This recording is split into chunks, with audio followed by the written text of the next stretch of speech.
મૂકં કરોતિ વાચાલં પંગું લંઘયતે ગિરિં યત્કૃપાતમહં વંદે પરમાનંદ માધવમ.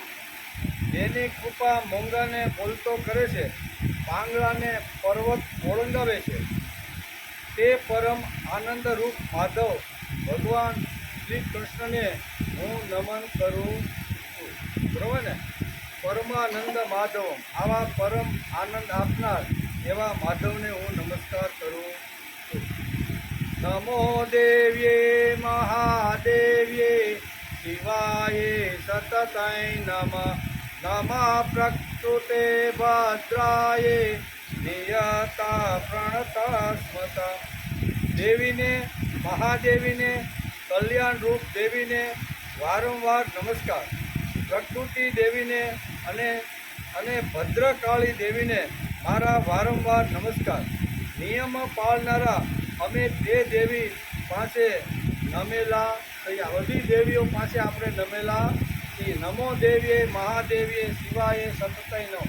આ જે બધી દેવીઓ છે એની પાસે અમે નમેલા થઈ. એમ ભાગભૂષણના આ શ્લોકની અંદર આવી રીતની વાત કરી. આજે શ્રીમદ ભાગવતની શરૂઆત થઈ એને 267મો દિવસ. બરાબર ને? ગઈકાલે આપણે કઈ વાત ચાલતી હતી? ચંદ્રની. બરાબર ને? પૃથ્વીથી શરૂઆત કર્યા. અહીંયા અવધૂતને, અહીંયા નિમિ રાજા ને યદુ રાજા યાદ તો છે. યદુ રાજાએ પ્રશ્ન કર્યો, કારણ કે આવી રીતના અવધૂત ફરતા આ નગરીની અંદર આવ્યા અને એને જોઈને યદુ રાજાએ પ્રશ્ન કર્યો કે તમારી પાસે કોઈ સાધન નથી, કોઈ સગવડ નથી, પણ છતાંય તમે આનંદમાં કેમ છો? અહીંથી પ્રશ્નની શરૂઆત કરી અને મારા આનંદનું કારણ મેં આ પૃથ્વી ઉપર 24 ગુરુ બનાવ્યા છે એમ કરી અને એક ગુરુનું વર્ણન યદુની સામે અત્યારે અહીંયા કોણ અવધૂત કરે છે એનો વિચાર આપણે ઘણા સમયથી કરતા રહેલા છે. પૃથ્વીથી શરૂઆત કરી હતી આપણે. પૃથ્વી છે, વાયુ છે, આવી રીતના અગ્નિ છે, જલ તત્વ છે, આકાશ તત્વ છે, બરાબર, ચંદ્ર છે. અને ચંદ્રનો વિચાર કરતાં આપણે ગઈકાલે થોડો વિચાર કર્યો હતો કે ચંદ્રની અંદરથી મને શું મળ્યું, ચંદ્રના જીવનમાંથી મેં કઈ પ્રેરણા લીધી, એવું અવધૂત અત્યારે યદુને કહે છે. એનો વિચાર આપણે ગઈકાલે કરતા હતા. શુક્લ પક્ષમાં ચંદ્ર તરફ બધા જોતા હતા, કૃષ્ણ પક્ષમાં તેનો તરફ કોઈ જોતું નથી. શુક્લ પક્ષમાં જોવે, એક કળા જ્યારે પ્રાપ્ત કરે ત્યારે બધા એની સામે જોતા હોય છે, પણ કૃષ્ણ પક્ષમાં કોઈ જોતું નથી. છતાં પણ તે એટલો જ શાંત, સ્વસ્થ અને સમાધાની છે. આ ગુણ મેં ચંદ્ર પાસેથી લીધો. શુદ્ધ પક્ષમાં તો એક કળા જ્યારે ચંદ્ર ખીલતો હોય ત્યારે અમે એની સામે દ્રષ્ટિ રાખીને બેઠા હોઈએ છીએ, પણ જ્યારે વધ પક્ષનો એક કળા જ્યારે આપતો જાય ને ધીમો ક્ષય થતો જાય છે ત્યારે એની સામે કોઈ જોતું નથી. છતાંય ચંદ્ર આટલો જ એવી રીતનો જે શુદ્ધ પક્ષમાં જે શાંત હોય છે, સ્વસ્થ હોય છે, સમાધાની હોય છે, એટલો જ વધ પક્ષની અંદર શુદ્ધ અહીંયા શાંત અને આવી રીતનો સમાધાની હોય છે. આ ગુણ મેં ચંદ્ર પાસેથી લીધો એમ અવધૂત કહે છે. તે વખતે ચંદ્રની કોઈને આવશ્યકતા નથી. અમારા જીવનમાં એવો દિવસ આવશે કે જ્યારે અમારી કોઈની જરૂર નહીં હોય, કોઈ પૂછશે પણ નહીં અને બોલાવશે પણ. ચંદ્ર પાસેથી આ લેવાનું છે. આપણી જ્યારે ધીમે ધીમે ઉંમર વધતી જાય, કમાવાનું બંધ થાય અને શારીરિક ખર્ચા વધવા લાગે ત્યારે ઘરની અંદર આપણું કોઈ ભાવ પૂછતું નથી. એવી સ્થિતિ આવે ત્યારે ચંદ્ર સામે જોઈને માણસે વિચાર કરવાનો છે કે શુદ્ધ પક્ષની અંદર જેટલો આવી રીતનો સ્વસ્થ હતો, શાંત હતો, સમાધાન હતો, એટલો જ ચંદ્ર વધ પક્ષની અંદર સ્વસ્થ, શાંત અને સમાધાની છે. આપણે શુદ્ધ પક્ષ એટલે યુવાની અને વધ પક્ષ એટલે વૃદ્ધાવસ્થા. અહીંયા આ ગુણ મેં અત્યારે અહીંયા ચંદ્ર પાસેથી મેં લીધો છે. એટલું જ નહીં, અમારા અસ્તિત્વને કોઈને પણ જાણ નહીં હોય તે વખતે તેટલી શાંત અને સમાધાની વૃત્તિથી જીવવાનું શિક્ષણ ચંદ્ર પાસેથી મેં લીધું. બરોબર ને? આવી રીતે વૃદ્ધાવસ્થાની અંદર પણ જ્યારે કોઈ ભાવ પૂછતું નથી, ક્યારે કોઈ બોલાવતું નથી, ક્યારે કોઈ સલાહ લેતું નથી, તો એવી અવસ્થાની અંદર અહીંયા ચંદ્ર પાસેથી મેં એ ગુણ લીધો કે જ્યારે આવી રીતની જ્યારે અવસ્થા થાય છે ત્યારે ચંદ્ર શાંત અને સમાધાન હોય છે, એ ગુણ મેં એની પાસેથી લીધો. આજે બધા ઘરડાઓ એટલે કે વ્યતીત છે. તે યુવાન હતા ત્યારે કુટુંબને તેમની જરૂર હતી. હવે કુટુંબના લોકો કામમાં પડી ગયા છે, તેથી વૃદ્ધની કોઈને જરૂર લાગતી. દિવસ બહુ ભયાનક હોય છે. યુવાનીમાં કમાતો હતો એટલે કુટુંબમાં બધાને તેની જરૂર હતી, પણ હવે કમાવાનું બંધ થઈ ગયું અને શારીરિક ખર્ચા વધારે આવવા લાગ્યા. એટલે હવે ઘરડાની અથવા વૃદ્ધની કોઈને ઘરમાં જરૂર રહેતી નથી. ઘરમાં આવતા જતા છોકરાઓ એને બોલાવતા હતા, પપ્પા આવ્યા, ચોકલેટ લાવ્યા. આવા ગીતો પણ નાના નાના બાળકો આવી રીતના યુવાન વયમાં જ્યારે ઘરમાં પ્રવેશ કરતો, પપ્પા આવ્યા અને ચોકલેટ લાવ્યા, એમ કે ચોકલેટ લાવ્યા. હવે ઘરડો થયો તેથી કમાતો નથી, એક ખૂણામાં બેઠો છે, આવન જાવન ચાલુ છે, પણ કોઈ ભાવ એનો પૂછતો નથી. એમ કે છોકરાઓ મોટા થઈ ગયા અને હવે પોતે જ કમાય છે, તેથી જ પપ્પા ખૂણામાં બેસે છે અને વહુઓ એટલે કે વહુઓ છે એ દીકરાને લઈને વહી ગઈ અને દીકરીઓ હતી એને જમાઈ લઈ ગયા. એટલે હવે થઈ ગયો નવરો. એમ દીકરીઓ તેમના જમાઈને લઈને ચાલી ગઈ. હવે આ ઘરડા ઘરડી કોણ? કોઈ નહીં, તેની કોઈને જરૂર નથી. તેથી તેને દુઃખ થાય છે, ચિંતા અને નિરાશા આવે છે. તેથી આ ઘરડાઓએ ચંદ્ર પાસેથી શીખવું જોઈએ અને શાંતિ અને સમાધાનથી જીવવાનો પ્રયત્ન કરવો. વદ પક્ષનો ચંદ્ર એટલો જે શુદ્ધ પક્ષમાં જેટલો શાંત, સ્વસ્થ અને સમાધાની હતો, એટલો જ વદ પક્ષની અંદર રાત્રે 12 વાગે જો આપણે ઉઠીને જોઈએ ને, ભલે એક કળા આપતો જાય છે, પણ એ શાંત, સ્વસ્થ અને સમાધાની છે. ચંદ્ર પાસેથી મેં આ શિક્ષણ લીધું. ઉતરતા કાળમાં કદાચ મને કોઈ પૂછે નહીં, મારો ભાવ ન પૂછે, મારી સલાહ ન લે, આવી તો ત્યારે ચિંતા કરવાનું કોઈ કારણ નથી. ચંદ્રની જેમ આવી રીતની બધી જ કળાઓ ખીલવવાની અને ખીલવા પછી બધી જ કળાઓ પાછી આપતી જવાની. આ મેં ચંદ્ર પાસેથી શીખ્યું છે, તેથી વૃદ્ધોએ બહુ ચિંતા કરવાની જરૂર નથી. તેથી આ ઘરડાઓને ચંદ્ર પાસેથી શીખવું જોઈએ અને શાંતિ અને સમાધાનથી જીવવું જોઈએ. વદ પક્ષનો ચંદ્ર શાંત, સ્વસ્થ અને સમાધાની છે. અવધૂત અત્યારે રાજા યદુને આ પ્રમાણે સમજાવે છે. જીવનમાં પ્રકાશિત થયેલા લોકો એક વખત રિટાયર થયા કે પછી તેમને કોઈ પૂછતું નથી. કલેક્ટર ખુરશી ઉપર બેઠો હોય ત્યાં સુધી તેને બધા સલામ કરતા હોય છે, પણ રિટાયર થયા પછી કોઈ એનો ભાવ પૂછતું નથી. તે સમયે શાંતિ અને સમાધાન રાખવાનું શિક્ષણ આપણે ચંદ્ર પાસેથી મળે છે. ચંદ્ર અમને કંઈ કહે છે, સમજાવે છે, પણ અમે કંઈ સમજતા જ નથી. ચંદ્ર જ્યારે કૃષ્ણ પક્ષમાં ફરે છે ત્યારે અમે કોઈ દિવસ વહેલા ઉઠતા જ નથી.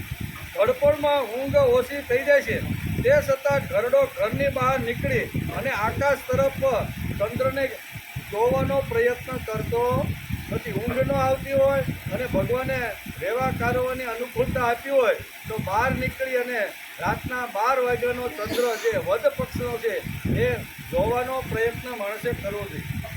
આ સૃષ્ટિમાં ચંદ્ર બહુ મોટું શિક્ષણ આપે છે. ગામા વિશ્ય ચ ભૂતાની ધારયામ્યા મોજસા ઉષ્ણામી સૌષધિ સર્વા સોમો ભૂતવા રસાત્મક. ગીતામાં પણ ભગવાને આ વાત કીધી છે કે ચંદ્ર જે ઉપર આવી રીતનો શીતળતા આપે છે, એનાથી પૃથ્વી ઉપર રહેલા નાના મોટા છોડને પોષણ મળતું રહેલું છે. જેમ સૂર્યપ્રકાશથી પોષણ મળે, પાણીથી છોડને પોષણ મળે છે, એમ ઉપર રહેલો જે ચંદ્ર છે એની શીતળતાથી આપણા ધન અને ધાન્યની અંદર આવી રીતની પુષ્ટિ કરતો રહેલો છે. તેથી ચંદ્રનું ખૂબ જ મહત્ત્વ ભારતીય સંસ્કૃતિમાં આપ્યું છે. ચંદ્ર પાસેથી મને આ ગુણ દેખાયો, તેથી અવધૂતે ચંદ્રને ગુરુ બનાવી દીધો. આ પ્રમાણે આ ચંદ્ર જે હતો એ ચંદ્રને આપણે નમસ્કાર કર્યા છે. હવે આપણે એના પછીનો કયો છે? સૂર્ય. બરોબર ને? આ છે ને હજી બે ગુણ બાકી, સૂર્ય અને કબૂતર. પૃથ્વી, વાયુ, આકાશ, જલતત્વ, અગ્નિ અને ચંદ્ર, પછી સૂર્ય. બરોબર? તો સૂર્યના ગુણો પણ અહીંયા મને કેવી રીતના મળ્યા એ અવધૂત સમજાવે છે. સૂર્ય પાસેથી અમારે કંઈક લેવાનું છે. આપણે બધા સૂર્ય ઉપાસકો છીએ. ઓમ ભૂર્ભુવસ્વ તસ્તવિતુર્વરેણ્યમ ભર્ગો દેવસ્ય ધીમહિ ધિયો યો ન પ્રચોદયાત. આ જે ગાયત્રી મંત્ર છે ને એ સૂર્ય ઉપાસના સમજાવે છે કે સૂર્ય પાસેથી અમને શક્તિ જોઈએ છે. સૂર્ય વગર શક્તિ કાંઈ મળતી નથી. એટલે સૂર્ય પાસેથી એટલે કે ઉપકારતા, પ્રકાશમયતા, નિર્લેપતા અને નિષ્કામતા આ 4 ગુણો મેં લીધા. એમ અવધૂત અત્યારે રાજાને, યદુ રાજાને કહે છે કે હું આટલો આનંદિત કેમ છું? તો કે દરેક પ્રકૃતિમાં હું ફેર્યો, મળ્યો અને જે લોકો મને મળ્યા એની પાસે જે કાંઈ ગુણો હતા ને એ બધા જ ગુણો મેં લીધા છે. તેથી હું આનંદિત છું. સૂર્ય પાસેથી મેં ઉપકારતા એટલે ઘણો મોટો ઉપકાર સૂર્ય આપણી ઉપર કરતો રહેલો છે એ ગુણ તેમાંથી ઉપાડ્યો. પ્રકાશમયતા, આખી રાત્રિ અંધારું હોય અને સૂર્યનો ઉદય થાય ત્યારે વગર દીવડાએ, વગર આવીતી લાઇટે આખા જગતને પ્રકાશિત કરી શકે છે. તેથી એ પ્રકાશ કરે છે એ ગુણ મેં એની પાસેથી લીધો. બીજું નિર્લેપતા અને નિષ્કામતા મેં એટલે કે તેમની પાસેથી લીધા અને મેં ગુરુ આવી રીતના અવધૂત કહે છે યદુને મેં એને ગુરુ બનાવી દીધા છે. સૂર્યને શા માટે નમસ્કાર કરવાનો? નમસ્કાર કરવાનો શા માટે? રોજ આપણે 2 હાથ જોડીને રોજ કરવા જોઈએ. આપણે જેમ રોજ ભોજન કરીશી કે નહીં, રોજ પાણી પીશી કે નહીં, રોજ સૂઈશી કે નહીં, આ બધી ક્રિયા આપણે રોજ જો કરતા હોઈએ તો આ એક ક્રિયા માણસે રોજ કરવી જોઈએ. સવારે ઉઠ્યા સૂર્યનારાયણના દર્શન જો શક્ય હોય તો 2 હાથ જોડીને સૂરજને નમસ્કાર કરવા જોઈએ. આદિદેવ નમસ્તુભ્યમ પ્રસિદ્ધ મમ ભાસ્કર દિવાકર નમસ્તુભ્યમ પ્રભાકર નમસ્તુભ્યમ આદિત્યસ્ય નમસ્કાર જન્માંતર સહસ્ત્રેષુ દારિદ્ર્યમ નોપજાયતે. આ 2 શ્લોક માણસે રોજ 2 હાથ જોડી અને સૂર્યને નમસ્કાર કરીને બોલવા જોઈએ. આની અંદર કૃતજ્ઞતા રહેલી છે. સૂર્યને શા માટે નમસ્કાર કરવાનો? સૂર્યને નમસ્કાર કરો તો રસ્તા પરના જે મ્યુનિસિપાલિટીની જે લાઇટોને જે દીવડા બળે છે એને શા માટે નમસ્કાર ન કરવો? એ પણ અંજવાળું આપે છે, એ પણ પ્રકાશ આપે છે. રાત્રે જ્યારે અંધારું થાય અને સૂર્ય હસ્તકળામાં જ્યારે આવી રીતના આથમી જાય છે ત્યારે અંધારામાં પ્રકાશ આપવાનું કામ મ્યુનિસિપાલિટીની લાઇટો આપણી ભાષામાં કહી તો એ દીવાઓ પણ આપણે પ્રકાશ આપે કે નથી આપતા? આપે છે. તો એને નમસ્કાર નથી કરતા અને આદિદેવ જ્યારે સૂર્ય જ્યારે આપણને પ્રકાશ આપે છે ત્યારે આપણે નમસ્કાર કરીએ છીએ. તેના કારણો શું છે? સૂર્ય પ્રકાશ આપે છે તેમ મ્યુનિસિપાલિટીનો દીવો પણ આપણને પ્રકાશ આપે છે. સૂર્ય ફક્ત પ્રકાશ નથી આપતો, તે આપણને શક્તિ આપે છે. મ્યુનિસિપાલિટીના જે દીવા છે ને એ ફક્ત અજવાળું આપણને આપે પણ એની પાસે ઊભા રહ્યો એટલે શક્તિ આપે નહીં. પણ સવારના પોરમાં ઉગતા રહેલા સૂર્યમાં માણસ 15-20 મિનિટ જો સૂર્ય સ્નાન કરે ને તો એની અંદર સ્ફૂર્તિ, ચૈતન્ય અને ઉત્સાહ આવી જાય. આવી શક્તિ આપને સૂર્ય પાસેથી મળે છે. પ્રકાશ તો બંને આપે છે. મ્યુનિસિપાલિટીના ગોળાઓ પણ પ્રકાશ આપે છે અને ઉગતો રહેલો સૂર્ય પણ આપને પ્રકાશ આપે છે. પણ મ્યુનિસિપાલિટીનો જે દીવો છે એ ફક્ત માણસને પ્રકાશ આપે છે અને જ્યારે સૂર્ય છે એ પ્રકાશની સાથે શક્તિઓ પણ આપે છે. તેથી ઘણીવાર આપણે શારીરિક જ્યારે તકલીફ થાય ને ત્યારે આપણે ડૉક્ટર પાસે જઈએ અને ડૉક્ટર બરોબર નિદાન કરી રિપોર્ટ કરાવીને કહે કે દાદા તમારે હાડકાની અંદર થોડુંક આ બધું ઘટે છે, તેથી તમે થોડોક સૂર્યપ્રકાશ લ્યો ને તો સૂર્યના પ્રકાશથી તમારા હાડકા બધા મજબૂત થઈ જાય. એટલે કહેવાનો અર્થ સૂર્ય ખાલી પ્રકાશ આપતો નથી, શક્તિ પણ આપે છે. એટલે આ બધી વાતો છે. સૂર્ય 1 સેકન્ડમાં 2 લાખ ટન શક્તિ પૃથ્વી ઉપર ફેંકે છે. કેટલી?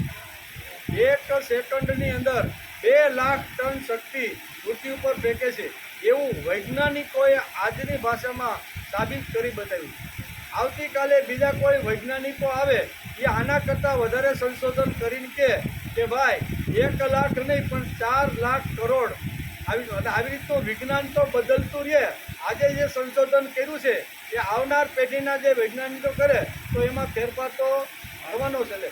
જે ફેરફાર થાય તેને વિજ્ઞાન કહેવાય અને જેમાં કોઈ દિવસ ફેરફાર ન થાય એને શાસ્ત્ર કહેવામાં આવે છે. શાસ્ત્ર અને વિજ્ઞાનમાં આટલો ફરક છે. 5000 વર્ષ પહેલાં કહેલી ગીતામાં ભગવાન કરેલું ફોગટ જતું નથી, નિરાશ થઈ ને આ 5000 વર્ષ પહેલાં કીધેલો જે વિચાર છે, જે વિજ્ઞાન ભગવાને ગીતામાં કીધું છે એ જ વિજ્ઞાન 5000 વર્ષ પછી પણ અહીંયા આજ આપણે ઉપયોગી છે. એમાં કોઈ દિવસ ફેરફાર થાય નહીં. તેથી ગીતા એ શાસ્ત્ર છે, મહાભારત એ શાસ્ત્ર છે, ઉપનિષદો અને વેદો એ આપણા શાસ્ત્રો છે, એમાં કોઈ બી ફેરફાર થાય નહીં. પણ આજના વૈજ્ઞાનિકે શોધ કરી છે કે 1 સેકન્ડની અંદર 2 લાખ ટન સૂર્ય આકાશમાંના જે સૂર્ય છે એમાંથી શક્તિ પૃથ્વી ઉપર ફેંકે છે. સૂર્યનું જીવન એટલું નિયમિત છે કે જે સમયે જે થવું હોય તે જ થાય. એને નક્કી કર્યું હોય કે 6:45 મારે સૂર્ય કે 6:45 મારે પૃથ્વી ઉપર આવી રીતનો પ્રકાશ આપવાનો છે અને એની નિયમિતતા જો હોય સૂર્ય પાસેથી આ નિયમિતતાને લીધી એમ અદ્ભુત એવા અહીંયા કોણ અવધૂત અત્યારે રાજા કેવા યદુ રાજા કહે છે. સૂર્યનું જીવન એટલે નિમિત્ત છે કે જે સમયે જે થવું જોઈએ, ઊભવું જોઈએ તે સમયે તે હાજર થઈ જાય છે. હાજર થઈ જાય. આપણે ઉઠતા હોય કે ઉઠી ગયા હોય પણ એ એના સમયે હાજર થઈ જાય છે. સૂર્ય પાસેથી મેં આવું શિક્ષણ લીધું છે. જે ઉંમરમાં જે કરવું જોઈએ તે જ કરવાનું શિક્ષણ મેં આવી રીતનું સૂર્ય પાસેથી લીધું છે. એમ અવધૂત અત્યારે યદુ રાજાને આ પ્રમાણે સમજાવે છે. કૌમારમ યૌવનમ જરા માં તેવી નિયમિતતા હોવી જોઈએ. આજે કુમાર ઘરડો બની ગયો છે અને ઘરડો કુમાર બની ગયો છે. આજની પરિસ્થિતિ જો તો આજે આવી રીતની સ્થિતિ સમાજમાં આપણે દેખાય કે 90 યર ઓલ્ડ અંગ્રેજીમાં કહેવામાં કે 19 વર્ષના ઘરડાઓ ઘણા બધા સમાજની અંદર આપણે જોવા મળે. મારાથી થાય નહીં, સર્ટિફિકેટ ડિગ્રીનું ઘણું ખિસ્સામાં હોય પણ કમાઈ શકતો નથી. આમ તેમ ફાફા મારે સમજવાનું કે આ ઘરડો થઈ ગયો છે. પણ 80 વર્ષનો ઘરડો માણસ હોય એની વૃત્તિ તો યુવાન જેવી જો ટેકી હોય તો 80 વર્ષના ઘરડાને પણ આપણે યુવાન કહી શકીએ. ભલે 80 વર્ષનો થયો છે પણ એની વૃત્તિ, કામ કરવાની ધગશ, એનો ઉત્સાહ, એની સ્ફૂર્તિ જે યુવાની કાળમાં 25-30 વર્ષે હતી એટલી જ સ્ફૂર્તિ એને 80-90 વર્ષની અંદર છે. તો સમજી લેવાનું કે આને આ જ યુવાન છે. જેથી કૌમારમ યૌવનમ જરામાં નિયમિતતા હોવી જોઈએ. જે ઉંમરે જે કરવાનું છે તે કરવું જોઈએ. 50 વર્ષની ઉંમર થાય એટલે આપણું અડધું જીવન પૂરું થયું. કેટલું? 100 વર્ષની કળયુગની અંદર શાસ્ત્રકારોએ આયુષ્ય આપણે આપી છે, બરાબર ને? એ આયુષ્ય 100 વર્ષની અંદર 50 વર્ષ પૂરા થાય એટલે અડધું જીવન તો આપણું ચાલ્યું ગયું. જીવનમાં જે કરવું જોઈએ તે જ કરવું જોઈએ. આ શિક્ષણ મેં સૂર્ય પાસેથી લીધું. એમ યદુ રાજાને અત્યારે અહીંયા કહે છે. જીવનમાં જે કરવું જોઈએ તે જ કરવું જોઈએ. આ શિક્ષણ મેં સૂર્ય પાસેથી લીધું. કૌમારમ યૌવનમ અને વૃદ્ધત્વ જેણે ખીલવા છે તે પ્રકાશના ઉપાસક છે. પ્રકાશનો ઉપાસક કોણ? સૂર્યનો ખરો ઉપાસક કોણ છે? કે 3 અવસ્થા જેણે ખીલવાનો પ્રયત્ન કર્યો છે. પછી કૌમારમ હોય, યૌવનમ હોય કે વૃદ્ધત્વ હોય, 3 એવી રીતની જે અવસ્થાઓ છે એ જે સુંદર જેણે બનાવવાનો પ્રયત્ન કર્યો છે. સૂર્ય પ્રકાશની ઉપાસના આ જ માનવ મનનો પોકાર છે. તમસોમાં જ્યોતિર્ગમય. આજે આપને સમજાવે છે. સૂર્ય આપને શું સમજાવે છે? તમસોમાં જ્યોતિર્ગમય. હે ભગવાન, અમે જે અંધકારમાં પડ્યા છીએ, અંધકારમાંથી તું અમને પ્રકાશ તરફ લઈ જા. અંધકારમાંથી પ્રકાશ લઈ જવાનું શિક્ષણ આપને સૂર્ય પાસેથી મળતું રહેલું છે. સૂર્ય પ્રકાશ પૂજાનો અર્થ શું? જ્ઞાન પૂજા એ પ્રકાશ પૂજા છે. ધિયો યો ન પ્રચોદયાત.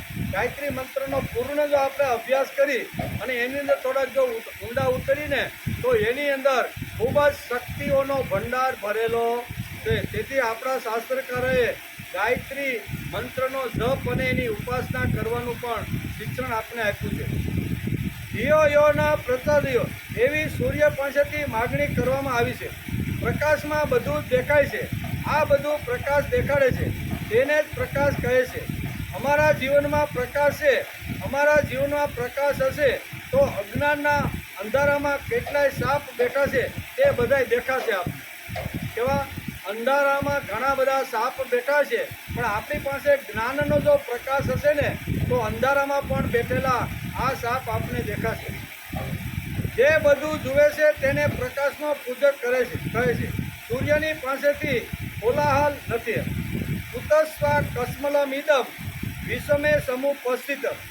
અરે તારી બુદ્ધિમાં આવો કચરો કેમ ઘૂસવો? એમ ભગવાને એક ઝાટકો મારીને અર્જુનને સમજાવ્યો. જે બીજો અધ્યાય આપણે શ્રીમદ ભગવદ્ ગીતાનો ખોલીને તો જે પહેલા અધ્યાયમાં શાંતિથી પાછલી બેઠક ઉપર બેઠેલો જે અર્જુન છે એના સામે ભગવાન થોડાક ક્રોધાયમાન, થોડાક આમ ઉગ્ર થઈને અહીંયા અત્યારે અર્જુનને કહે છે. શું કહે છે કે કુતસ્વા કસ્મલમિદમ વિષમે સમુપસ્થિતમ. આ વિષમ પરિસ્થિતિની અંદર તને નહીં લડવાનો વિચાર ક્યાંથી ઉજ્યો ભાઈ? અત્યારે વિષમ પરિસ્થિતિ છે. વિષમ પરિસ્થિતિ એટલે યુદ્ધ નક્કી થઈ ગયું છે, નગારા વાગી ગયા છે, શંખ ચારે બાજુ ફૂંકાઈ ગયા છે અને હવે તું એમ કહેશો કે મારે લડવું નથી. બરોબર? તો આ નગારા અથવા ઢોલ વાગ્યા પછી વરરાજો કે માંડવે વાજતો ગાજતો આવ્યો હોય, માંડવામાં પ્રવેશ કરે અને ગોર બાપા કે કન્યા પધરાવો સાવધાન, ત્યારે માળા ફેંકીને ભાગે અને બાપાને કે બાપા હવે મારે પરણવું નથી. બાપા કે ભાઈ આ તારે નહોતું કરવું ને તો એ પહેલાં સગાઈ થઈ ત્યારે તારે ના પાડવાની હતી. હાલો સગાઈ થઈ ગઈ એનો પણ વાંધો નહીં, પણ એકાદ બે વાર આપણે જમી આવ્યા, એ લોકો આપણે ત્યાં જમી ગયા, એકાદ ઉકડાનો વ્યવહાર પણ થઈ ગયો, બધું થઈ ગયું, કંકુ પગલાં થઈ ગયા, બધું જ આવી રીતનું થઈ ગયું, લગ્ન લખાઈ ગયા અને માંડવે જ્યારે જાન આવે છે ત્યારે તું એમ કહેશો કે હવે મારે લડવું, તો બાપની હાલત કેવી થાય? મંડપની અંદર જ્યારે વરરાજો એમ કહે છે કે હવે મારે આ છોકરી સાથે લગ્ન કરવા નથી, ત્યારે બાપની હાલત એકાદ વર્ષ સુધી હેર્યા હોય, ફેર્યા હોય, ઘણું બધું આવન જાવન ઘણું બધું બંને વેવાઈઓ સાથે મળીને ખૂબ કર્યું હોય છે. છોકરા છોકરી પણ ઘણીવાર ફરવા માટે આવી રીતના ગયા હોય છે અને પછી મંડપમાં એમ કે મારે પરણવું નથી તો શું થાય? હાલત કેવી થાય? તો એવી હાલત અત્યારે અહીંયા ભગવાને અર્જુનની કરી નાખી છે. ભગવાનને કહી છે કે મારે લડવું નથી અને ભગવાન પછી એનો કાન પકડીને કહે છે કે આવી વિષમ પરિસ્થિતિ છે અત્યારે, બરોબર, લડવાની તૈયારી થઈ ગઈ છે. પાંડવો અને કૌરવ પક્ષથી બંને પક્ષથી શંખ ફૂંકાઈ ગયા છે. તારે પહેલાં વિષ્ટિ કરવા ગયા એ વખતે તારે કહેવાનું હતું કે ભાઈ આપણે કાંઈ લડવાની મારી ઈચ્છા નથી, તો એ વખતે તો તારું ગાંડી ઊંચા નીચું થતું હતું. ઉપલવ્ય સાવણીમાં મહાભારતનો આપણે જે વખતે અભ્યાસ કરતા હતા 13 વર્ષ જ્યારે પૂરા કરી, અજ્ઞાતવાસ પૂરા કરી અને જ્યારે ઉપલવ્ય સાવણીની અંદર બધા રાજાઓ સાથે જ્યારે પાંડવો મળ્યા છે, કૃષ્ણ ભગવાન પણ એને મળવા માટે આવ્યા છે, એ આપણે મહાભારતની અંદર જોતા હતા. તો એ વખતે ભાઈ તારે કહેવાનું હતું કે તમે ભલે વિષ્ટિ કરવા જાઓ પણ મારે તો ભાઈ સંન્યાસ લઈ હિમાલયમાં જઈ તમારા નામની માળા જપતા મારે મારી જિંદગી પૂરી કરવી. આ તારે તે વખતે કહેવાની જરૂર હતી. અત્યારે એક બાજુ 7 અક્ષરની સૈન્ય, બીજી બાજુ 11 અક્ષરની સૈન્ય, આવી રીતની યુદ્ધના નગારા વાગી ગયા અને બધાએ ઉત્સાહ સ્ફૂર્તિ લઈને લડવા માટે મેદાનમાં આવ્યા છે અને તું અહીં પાછલી બેઠક ઉપર બેસીને કહેશે કે હવે એ લોકો મને મારે તો મરવા માટે તૈયાર છું, પણ મારે લડીને હસ્તિનાપુરનું આવતું લોહીથી ખરડાયેલું રાજ્ય મારે ભાઈ જોતું. આવું કે ત્યારે ભગવાનને કેવું થતું છે? વિચારતો તો ભગવાન જ્યાં વિષ્ટિ કરી, સમજાવ્યા, ઘણો બધો આમ તેમ ઘણું બધું કરીને આવ્યા ને, કાંઈ એમને કાંઈ પરબારું યુદ્ધ નથી થયું નથી. ઘણા એના માટેના યુદ્ધ બંદરે એના માટેના ઘણા બધા આગળ પાછળ બધા પ્રયત્નો થયા, પણ છતાંય યુદ્ધ નક્કી થઈ ગયું. અને પછી એમ કહે છે અહીંયા ભગવાન જ એને કે કુતસ્વા કસ્મલમિદમ વિષમે સમુપદ. આવી વિકટ પરિસ્થિતિની અંદર તને આવો નહીં લડવાનો વિચાર ક્યાંથી આવ્યો છે? અરે તારી બુદ્ધિમાં આવો કચરો કેમ ઘૂસી ગયો? તારી બુદ્ધિમાં કચરો જ કહેવાય. તું એમ કે મારે આમે પિતામહ ભીષ્મ છે, ગુરુ દ્રોણ છે, હવે આવા લોકોના ખોળામાં નાનાનો મોટો થયો, જેણે મને બાણ વિદ્યા શીખવાડી, એને જ મારે મારવાના? આ તારા મનની અંદર ઘૂસી ગયેલો કચરો તે એકવાર બધાને જવાનું જ છે. અને હું અહીંયા એટલા માટે જ આવ્યો તો આ કચરો બધો જે ઘૂસી ગયો છે ને, એ બધો કચરો સાફ કરવા માટે આવ્યો. તો આ 11 અક્ષણી સૈન્યની અંદર જે કાંઈ કચરો છે ને એ સાફ જ કરવાનો છે. એની તારા મનની અંદર પિતામહ ભીષ્મ પ્રત્યે જો આદર હોય, ભાવ હોય, પ્રેમ હોય, બરોબર, અને તું એમ કહેશો કે આને મારીને લોહીથી ખરડાયેલું રાજ્ય મારે જોતું નથી, તો એ તારી ભૂલ ભરેલી વાત છે. ભગવાન એને સમજાવે છે, બહુ સમજાવે છે. આખી ગીતા વાંચવા જેવી છે કે હતો વા પ્રાપ્યસી સ્વર્ગ.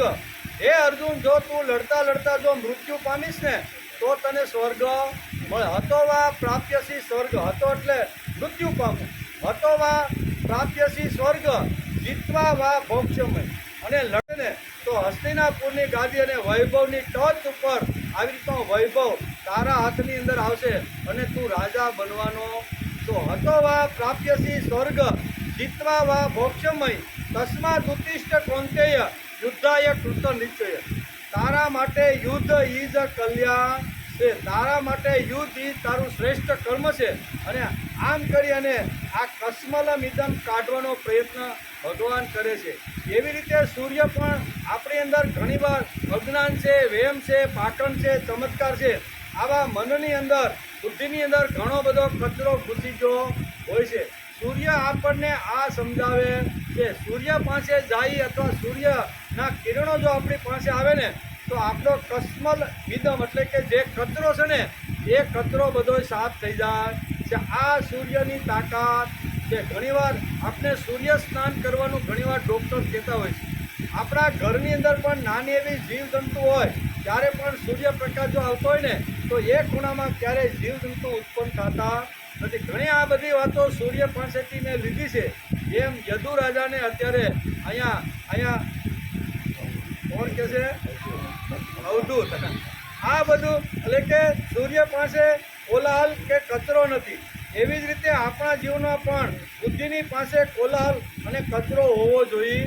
આપણી અંદર જો કચરો આવી ગયો હોય તો એને શાસ્ત્રોના અભ્યાસ દ્વારા, મહાપુરુષના પ્રવચનો દ્વારા, સંતનો સમાગમ દ્વારા આ કચરાને બહાર કાઢવાનો માણસે પ્રયત્ન કરવો. સંતનો સમાગમ બહુ શ્રેષ્ઠ વાત છે. મહાપુરુષનું સાનિધ્ય ખૂબ ઉજળું છે. અને શાસ્ત્રમાં લખેલી જે બધી વાતો છે ને એના દ્વારા માણસે કચરો સાફ કરવાનો પ્રયત્ન કરવો જોઈએ. એટલે કે અમે પ્રકાશ પૂજા કરીએ છીએ. દુઃખની વાત એ છે કે જે સંસ્કૃતિએ પ્રકાશની પૂજા સમજાવી છે ત્યાં તમ એટલે કે અંધારાની પૂજા ચાલે છે. અહીં પ્રકાશની પૂજા નથી.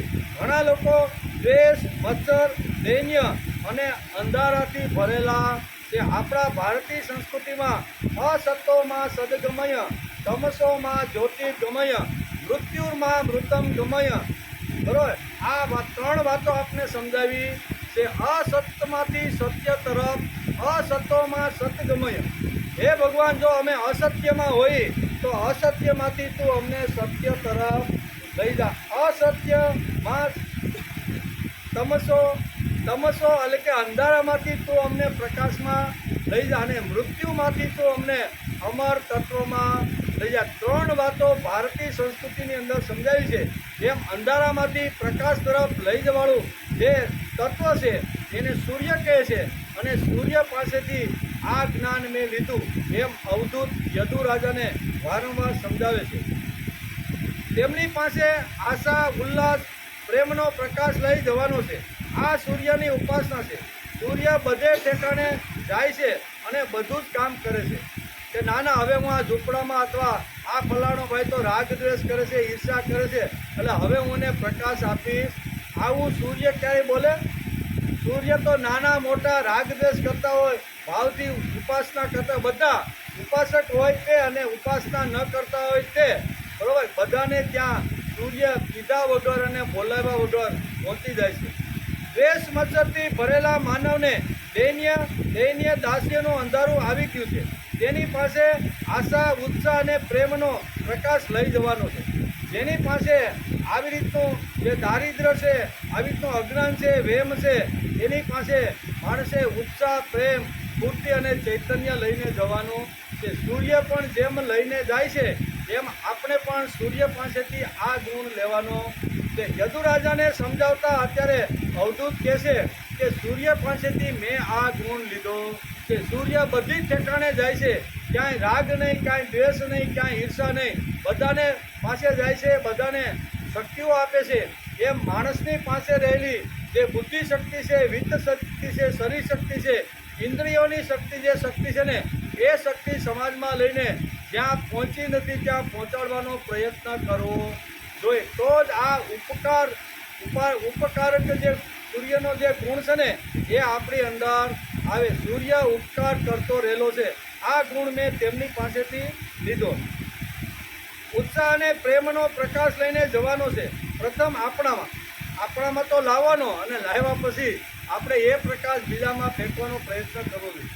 તે માટે સ્વાધ્યાય કરવાનો. સ્વાધ્યાયથી કોઈ દિવસ નિરાશ ન થાય.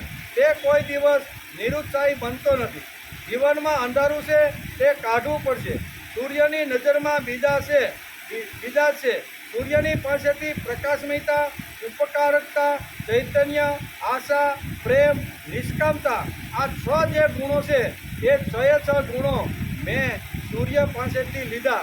એમ અવધૂત આવી રીતના યદુને કહે છે, અને મેં તેમને મારા ગુરુ બનાવી દીધા. આ 24 ગુરુ મળ્યા. એક ગુરુ એટલે મારા સૂર્ય છે કે જેની પાસેથી મેં નિયમિતતાનો ગુણ લીધો છે, જેની પાસે મેં પ્રકાશતાનો ગુણ લીધો છે, જેની પાસે મેં કૃતજ્ઞતાનો ગુણ લીધો છે. કીધા વગર અને બોલાવ્યા વગર ગમે તેવો માણસ કે ગમે તેવી સૃષ્ટિ હોય ત્યાં જેને પ્રકાશ આપીને એને ઉત્સાહ, સ્ફૂર્તિ અને ચૈતન્ય આપે છે. આ ગુણ મેં સૂર્ય પાસેથી લીધો છે, તેથી મેં તેમને મારા ગુરુ બનાવી દીધા. આપણા પૂર્વજોએ એટલે સૂર્યની ઉપાસના કરવાનું કહ્યું છે. આપણે સૂર્યને નમસ્કાર કરશું તો ભગવાન આપણી કૃતજ્ઞતાની નોંધ કરશે. ભગવાન પણ આપણી નોંધ લેશે કે આ જે સૂર્ય છે, ચંદ્ર છે, પૃથ્વી છે, આકાશ છે, વાયુ છે, એને નમસ્કાર કરીને જેમ એનો ઉપયોગ કરે છે, જે ઉપયોગિતામાં આવે છે એને નમસ્કાર માણસે રોજ કરવો જોઈએ. એમ કે છે સૂર્યને કંઈ લેવું નથી, આપણી પાસેથી કંઈ માગવું નથી, અને આપણી પાસે નમસ્કારની પણ અપેક્ષા રાખતા નથી. આ સૂર્ય ભગવાનને રોજ માણસે નમસ્કાર કરવા જોઈએ. સૂર્ય આપણી પાસે કંઈ અપેક્ષા રાખે. પ્રભાકર નમોસ્તુ. આ સૂર્ય પાસેથી આ બધા જ ગુણો મેં લીધા છે, તેથી મેં સૂર્યને આવી રીતના ગુરુ બનાવ્યા. સૂર્ય પાસેથી નિષ્કામ કર્મયોગનું એટલે કે નિષ્કામ કર્મયોગનું સપ્તમ ઉપાડ્યું છે. સૂર્ય ઉપાસક થયા વગર જીવન વિકાસ ન થાય. તેથી જ અવધૂતે સૂર્યને ગુરુ માન્યા છે. સૂર્યની પ્રકાશ પૂજા એટલે જ્ઞાન પૂજા. જ્ઞાનનું પરિણામ પ્રકાશ છે, તેથી જ્ઞાન પૂજા, બુદ્ધિનું પૂજન આવ્યું. આ બુદ્ધિનું પૂજન એટલે જ્ઞાનનું પૂજન છે. તેથી અવધૂત કહે છે કે મેં મારો જ્ઞાનની અંદર પ્રકાશ થાય, અજ્ઞાન, વેમ અને અંધકાર જાય, તે માટે મેં સૂર્યની ઉપાસના કરી. સૂર્ય પાસેથી મને પ્રકાશ, સૂર્ય પાસેથી મને તેજ, સૂર્ય પાસેથી મને બળ, સૂર્ય પાસેથી મને શક્તિ, અને સૂર્ય પાસેથી મને નિયમિતતાનો ગુણ મને સૂર્ય પાસેથી મળેલો છે. તેથી મેં સૂર્યને મારા ગુરુ બનાવી દીધા. આમ કરી અને આ શ્લોકની અંદર આટલી વાતો બહુ સરસ રીતે અહીંયા ભાગવતકાર વેદવ્યાસે લખી છે કે અવધૂતનું ચરિત્ર અહીંયા ઊભું કરીને અહીંયા 24 ગુરુનું વર્ણન ભાગવતકારે સુંદર મજાનું કર્યું છે. યદુરાજાનો પ્રશ્ન છે, અને યદુરાજાના પ્રશ્નની અંદર અવધૂતે આ 24 ગુરુને શા માટે કર્યા, એમની પાસેથી મને શું મળતું રહેલું છે, આ બધી જ વાતો અવધૂત તેને સમજાવી. અને 7મો જે ગુણ છે એ સૂર્યને આપણે નમસ્કાર કર્યા. હવે 8મો ગુણ કેવો? કબૂતર. 8મો ગુણ કયો છે? કબૂતર. નાસ્તિ સ્નેહ પક્ષંગે कर्तव्या कविकेचित कुर्वन् विन्देत सन्तापं कपोत इविधि नदी कपोत कच्चनारण्ये उतपेडो वनस्पतो कपोत्या भार्यया साधु भुवास कतिचित्तद કબૂતરનું ઉદાહરણ આપે છે કે હે રાજન, ક્યાંય કોઈની પણ સાથે વિશેષ સ્નેહ અથવા આસક્તિ કરવી જોઈએ નહીં, અન્યથા તેને કબૂતરની જેમ રાંક બનીને અત્યંત દુઃખી થવું. કબૂતરનું વર્ણન કરતા વેદવ્યાસ લખે છે અને અવધૂત અત્યારે રાજા યદુને આ પ્રમાણે કહે છે કે હે રાજન, ક્યાંય કોઈની પણ સાથે વિશેષ સ્નેહ રાખવાનો ને આત્યંતિક આંતરડાનો પ્રેમ કોઈની ઉપર કરો અને એ જો માણસ જગતમાંથી જતો રહે તો માણસને ઘણી બધી વ્યથા અને દુઃખ થાય. જ્યારે આત્યંતિક આંતરડું તૂટી જાય એટલો કોઈની ઉપર પ્રેમ કરવો નહીં. ક્યાંય કોઈની પણ સાથે વિશેષ સ્નેહ અથવા આસક્તિ કરવી જોઈએ નહીં, અન્યથા તેને કબૂતરની જેમ રાંક બનીને અત્યંત દુઃખી કરવું પડશે. એવું એક કબૂતરની વાર્તા આખી અહીં ઊભી કરે છે. સુંદર મજાની વાર્તા છે. ભાગવતકારે ઘણા બધા શ્લોકમાં કબૂતરનું અહીંયા દ્રષ્ટાંત આપીને કબૂતરને માનવ જાત સાથે સરખાવવામાં આવી છે એવું વર્ણન છે કે હે રાજન, કોઈ જંગલમાં એક કબૂતર રહેતું. હવે વાર્તા બહુ સરસ છે. કબૂતર રહેતું હતું, એમાં રહી ગયો. કબૂતરે જંગલમાં રહે અને જંગલમાં આવી રીતે માળો બનાવ્યો અને તે એની સાથે ઘણા વર્ષોથી બીજા ઉપર માટેના સ્નેહ વૃદ્ધિ થવા લાગી. તે પૂર્વોત્તર ધર્મમાં એટલા આસક્ત થઈ ગયા કે તેમણે એકબીજાની દ્રષ્ટિથી અને વૃત્તિથી અંતે તેમની સાથે લગ્ન પણ કર્યું.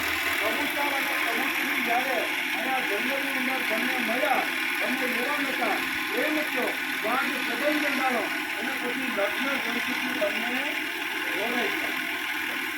તેમણે એકબીજા ઉપર એટલો વિશ્વાસ બેસી ગયો હતો કે તેઓ નિઃશંક થઈને ત્યાંની વૃક્ષ લતામાં એક સાથે થઈ જતા, બેસતા, હરતા ફરતા, વાતચીત કરતા, જમતા અને ખાતા પીતા હતા. હવે તો એનો સરસ મજાનો એક જગ્યાએ આવી રીતનો સંબંધ થવાથી અને હરતા ફરતા સાથે રહેવા લાગ્યા. હે રાજન, કબૂતરી ઉપર કબૂતરનો એટલો પ્રેમ હતો કે તે કાંઈ ઈચ્છતી તો કબૂતર ભારે કષ્ટ.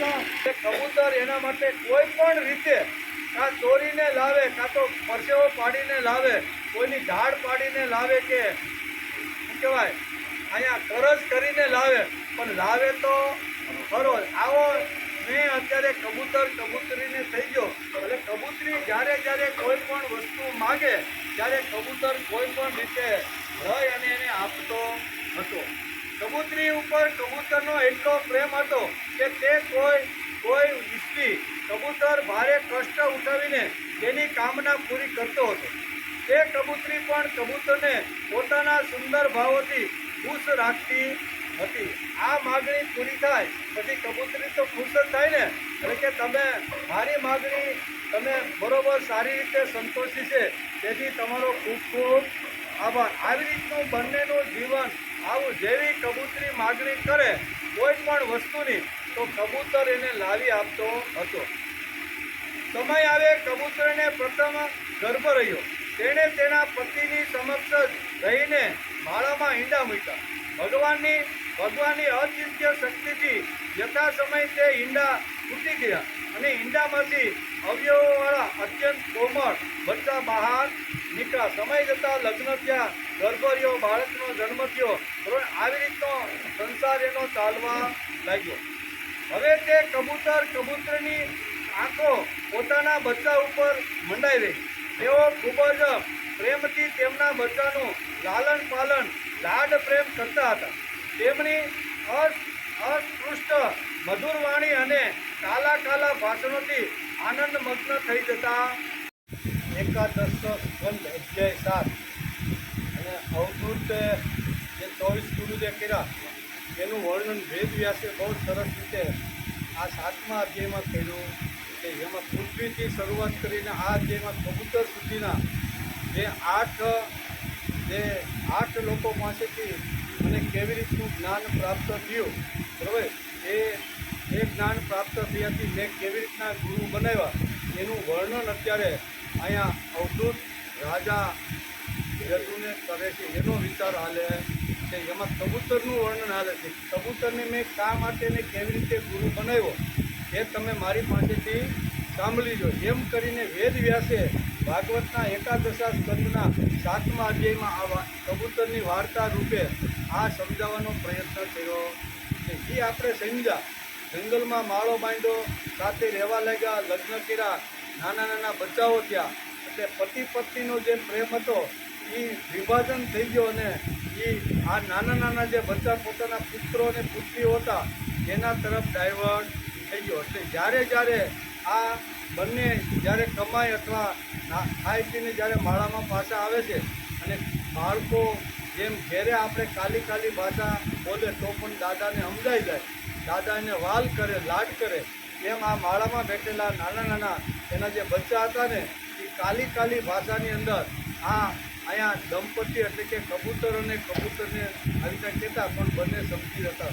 હવે એનું જે વાત્સલ્ય છે ને એ અત્યારે બચ્ચા ઉપર બંનેનું ઉતરી આવ્યું કે વાત્સલ્ય છે, પ્રેમ છે, ભાવ છે એ અત્યારે બાળકો ઉપર એટલો ભાવ છે, એટલો પ્રેમ છે, એટલો આદર છે એની કાલી ભાષા પણ સારી રીતે સમજી જાય છે. આ પ્રમાણે આનંદમાં ડૂબીને તેમના સુકોમળ ઈચ્છાઓને સ્પર્શ કરતા તેમનો કલરવ અને મુગ્ધ ચેષ્ટાઓને જોઈને તેમને અત્યંત આનંદ આવતો. જ્યારે તેઓ ઉછળીને પોતાના મા બાપની પાસે દોડી આવતા ત્યારે આ બંને ખૂબ આનંદિત થઈ જતા હતા. બાળકો પણ ઉછળીને જ્યારે મા બાપ પાસે આવે ત્યારે આનંદ થઈ જાય. હે રાજન, આ પ્રમાણે કબૂતર અને કબૂતરી ભગવાનની માયાથી મોહિત થઈ રહ્યા હતા. તેમનું હૈયું એકબીજાના સ્નેહ પાસથી બંધાયેલું હતું. તે રાંક બુદ્ધિવાળું કબૂતર દંપતી પોતાના નાના બચ્ચાના પાલન પોષણમાં એટલું વ્યગ્ર થઈ ગયું કે તેમને દિવસે કે દુનિયા લોક પરલોકનું સ્મરણ કે હું શા માટે આવ્યો છું ને મારે શું કરવાનું છે એ બધું કબૂતર અને કબૂતર ભૂલી ગયા. પોતાના બચ્ચાને, પોતાના છોકરાને ઉછેરવામાં એટલા બધા મગ્ન થઈ ગયા કે હું શા માટે આ જગતમાં આવ્યો છું અને આવ્યા પછી મારે શું કર્મ કરવાનું છે એ કબૂતર અને કબૂતરી પોતાના બાળકોના લાલન પાલનમાં એટલા ડૂબી ગયા કે એ બધું ભૂલી ગયા. એમ ભાગવતકાર વેદવ્યાસ લખે છે. એક દિવસ બંને નર માદા પોતાના બચ્ચા માટે દાણા લાવવા માટે જંગલમાં ગયેલા હતા. કેમ કે હવે તેમનો પરિવાર મોટો થયો હતો. અત્યાર સુધી 2 હતા, 2માંથી 4 થયા એટલે પરિવાર ધીમે ધીમે મોટો થયો. એટલે જંગલની અંદર દાણા ચણવા માટે કબૂતર અને કબૂતરી ગયા, દાણા લાવવા માટે ગયા હતા. કેમ કે હવે તેમનો પરિવાર મોટો થઈ ગયો હતો. તેઓ દાણા માટે લાંબો સમય જંગલમાં ફરતા રહ્યા. આ બાજુ એક શિકારી ફરતો સંયોગવશ તેમના માળા તરફ આવી ગયો. તેણે જોયું કે માળાની આજુબાજુ કબૂતરના બચ્ચા ઉછળીને પાંખો ફટફટાવી રહ્યા છે. તેણે ઝાડ નાખીને બચ્ચાને પકડી લીધા. આજે આ પારધી જે હતો ને એ આવી રીતનો શિકારી આવ્યો અને બંને બચ્ચાને પકડી લીધા. કબૂતર કબૂતરી બચ્ચાને ખવડાવવા પીવડાવવા માટે હંમેશા ઉત્સુક રહેતા હતા. હવે તેઓ દાણા લઈને પોતાના માળા પાસે આવ્યા. કબૂતરીએ જોયું કે તેના નાના બચ્ચા તેના હૃદયના ટુકડા તો શિકારીઓની જાળમાં ફસાઈ ગયા છે અને દુઃખથી સીંચો પાડી રહ્યા છે. તેમને આવી સ્થિતિમાં જોઈને કબૂતરીના દુઃખનો પાર ન રહ્યો. તે રડતી સીંચો પાડતી તેમની પાસે દોડી ગઈ, ઝાડ પાસે જ્યાં આ શિકારી આવ્યો હતો. અને ઝાડની અંદર આ કબૂતર અને કબૂતરીના જે બચ્ચા હતા ને એની પાસે આ કબૂતરી જય ચડી કે મારા બચ્ચાને આણે ઝાડમાં નાખીને ફસાવી દીધા છે. ભગવાનની માયાથી તેનું ચિત્ત અત્યંત દીન દુઃખી થઈ રહ્યું હતું. તેની સ્મૃતિ ચાલી ગઈ હતી અને સ્નેહ પાસમાં જકડાયેલી હોવાથી અને પોતાના બચ્ચા ઝાડમાં ફસાયેલા જોઈને તે પોતે પણ તે જાળમાં જઈને ફસાઈ ગયું. મારા બચ્ચા જો જાળમાં ફસાઈ ગયા હોય તો હવે મારે જીવવાનો કોઈ અધિકાર નથી. હું પણ આ જે શિકારી જાળની અંદર મારા બચ્ચાને લઈ ગયા છે ત્યાં દોડતી ગઈ અને એ પણ જાળની અંદર ફસાઈ ગયો. હવે કબૂતરે જોયું, કબૂતર આવ્યો, ચણ લઈને પહેલાં કબૂતરી આવી ને પછી કબૂતર આવ્યો. કબૂતરે જોયું કે મારા પ્રાણથી પણ પ્રિય બચ્ચા મારા હલકે જાળમાં ફસાઈ ગયા છે અને મારી પ્રાણપ્રિય પત્ની પણ તે જ દશાને પ્રાપ્ત થઈ છે. ત્યારે તે અત્યંત દુઃખી થઈને વિલાપ કરવા લાગી અને ખરેખર તે સમયે તેની દશા અત્યંત દયાજનક હતી. આ બચ્ચા અને પોતાની પત્નીને જાળની અંદર ફસાઈ ગઈને કબૂતર એકદમ દયાજનક બની ગયો હતો. તે વિચાર કરવા લાગ્યો કે હું અભાગ્યો છું, મંદબુદ્ધિ છું. અરે રે, મારું તો સત્યાનાશ થઈ ગયું છે. જુઓ તો ખરા, ન મને હજી તૃપ્તિ થઈ અને ન મારી તૃષ્ણા કોઈ પૂરી થઈ. ત્યાં સુધીમાં તો મારા ધર્મ, અર્થ અને કામનું મૂળ એવો મારો ગૃહસ્થાશ્રમ નષ્ટ થઈ ગયો છે. ગૃહસ્થ ધર્મ એટલે કે ગૃહસ્થાશ્રમમાં રહીને મારે જે ધર્મ, અર્થ, કામ અને મોક્ષ આ 4 પદાર્થોનું સેવન કરીને મારે આગળ જવાનું હતું, પણ મારો આખો પરિવાર જાળની અંદર ફસાઈ ગયો, કાંઈ થઈ શક્યું નહીં. અરે મારી પ્રાણપ્રિય પત્ની મને જ પોતાનો ઈષ્ટદેવ સમજતી હતી. મારી દરેક વાત માનતી હતી, મારા ઈશારે નાચતી હતી. તે બધી જ રીતે મારે માટે યોગ્ય હતી. આજે તે મને સુના ઘરમાં છોડીને અમારા સીધા સાદા નિષ્કપટ બચ્ચાની સાથે સ્વર્ગે સીધાવી રહી છે. કારણ કે જાળની અંદર ફસાઈ ગયા હતા અને શિકારી તો એને શિકાર કરવા માટે જ આવ્યા હતા, તેથી એને મારી દીધા. અને અહીંયા કબૂતર કહે છે કે આ બધા તો હવે સ્વર્ગે સીધાવી ગયા, હું એકલો રહીને શું કરું? આમ ઘણો વિલાપ કરતો કબૂતર છે બેઠો છે. મારા બચ્ચા મરી ગયા, મારી પત્ની મરી ગઈ, મારું હવે સંસારમાં શું કામ છે? મુજ ગરીબનું આ વિધુર જીવન દુઃખમય છે. હવે હું આ સુના ઘરમાં કોના માટે જીવું? હે રાજન, કબૂતરના બચ્ચા જાળમાં ફસાઈને તડપડી રહ્યા હતા અને સ્પષ્ટ દેખાઈ રહ્યું હતું કે તેઓ મોતના મુખમાં છે. પરંતુ તે મૂર્ખ કબૂતર આ બધું જોવા છતાં પણ વિવેક ભૂલીને સ્વયં પણ જાણી જોઈને ઝાડમાં કૂદી પડ્યો. બરોબર ને?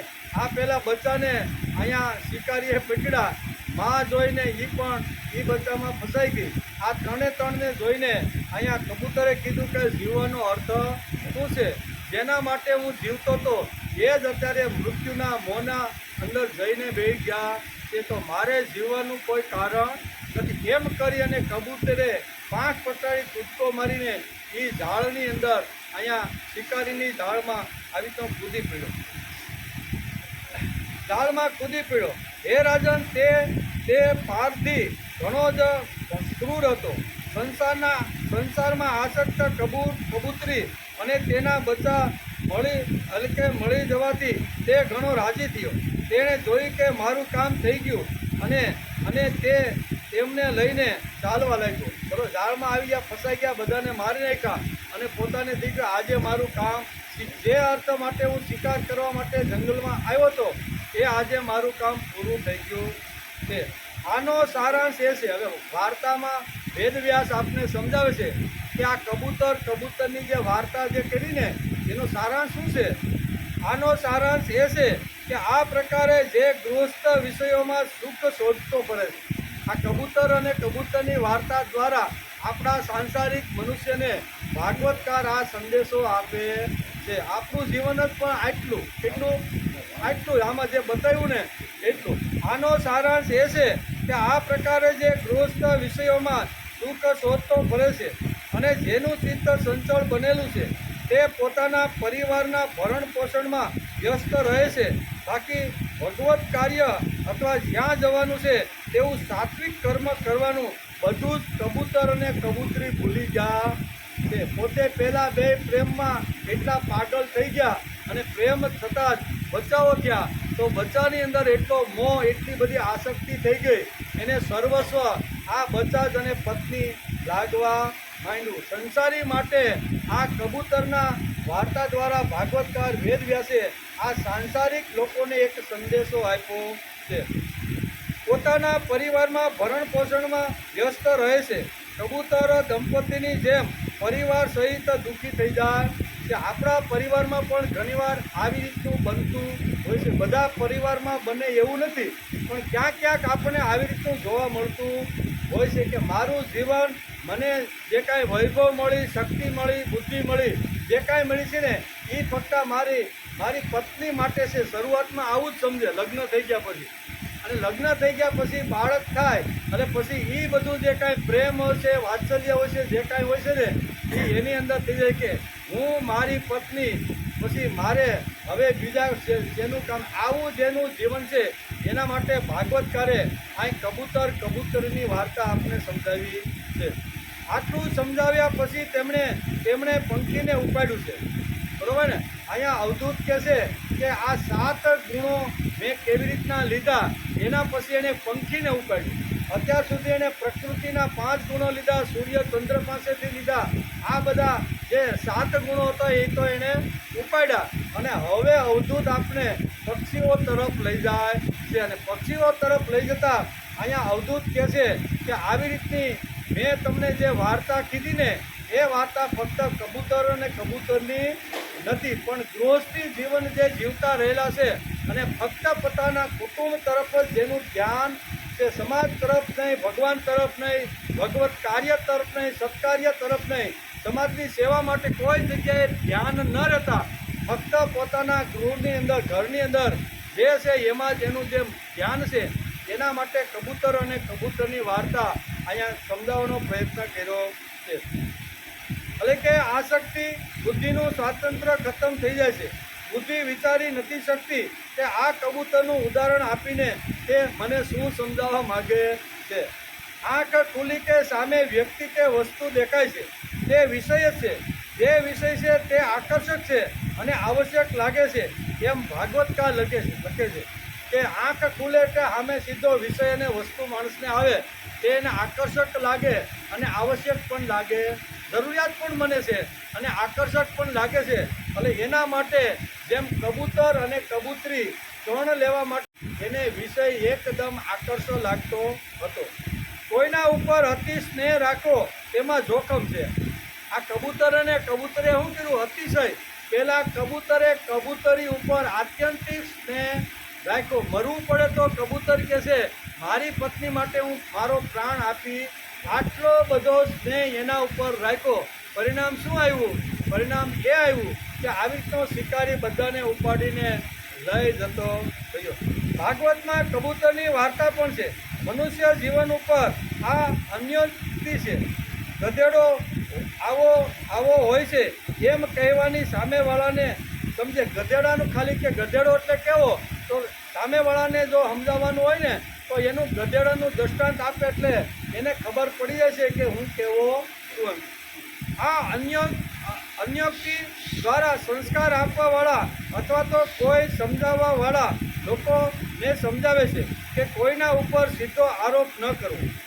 એક કબૂતર ફરતું હતું, ત્યાં એક કબૂતરી આવી. કબૂતર અને કબૂતરી બંને સાથે રહેવા લાગ્યા. સાથે રહેવાથી પ્રેમ વધ્યો. બંનેએ લગ્ન કરી લીધા. સાથે રહેવાથી બાળકો થયા. આમ એકબીજા પરિવારનું ચિત્ર ભાગવતકારે વાર્તાના રૂપે અહીંયા એકાદશા સ્કંદના 7મા અધ્યાયમાં લખ્યું છે. કબૂતરી અને બાળકોને અને પત્નીને ખુશ રાખવા વારંવાર ઘણા બધા મોટા ન કરવાના કર્મો પણ કરતો હતો.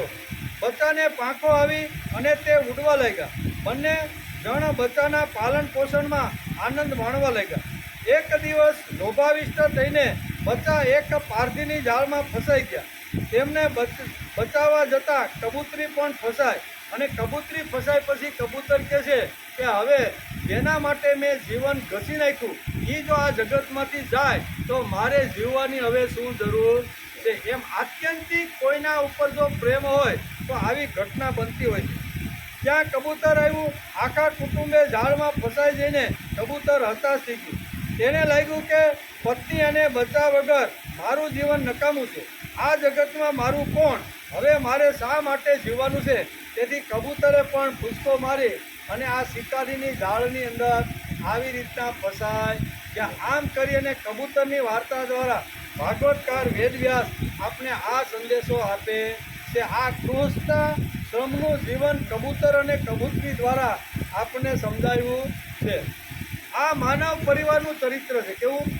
આજે કબૂતર અને કબૂતરની વાર્તા ભાગવતકાર વેદવ્યાસે જે કરીને એ માનવ જીવનનું ચરિત્ર સમજાવ્યું છે. ભાગવતકાર વેદવ્યાસે લખ્યું છે પણ તે કબૂતર રૂપે સમજાવ્યું છે. શોક અને દુઃખથી માણસ કર્તવ્યચ્યુત અને ધર્મચ્યુત બને છે એવું ભાગવતકારે લખ્યું છે. કબૂતરે અત્રુ માસમાં અને અકૃતાંત આવા બે શબ્દો ભાગવતના આ શ્લોકની અંદર બે શબ્દો બહુ સારા લખ્યા છે. એમાં એક શબ્દ છે આત્રુ ભાષ્યમ અને બીજો શબ્દ છે અકૃતાંત ભાષ્ય. કરીને કબૂતરે પોતાના પ્રાણનો ત્યાગ કર્યો છે.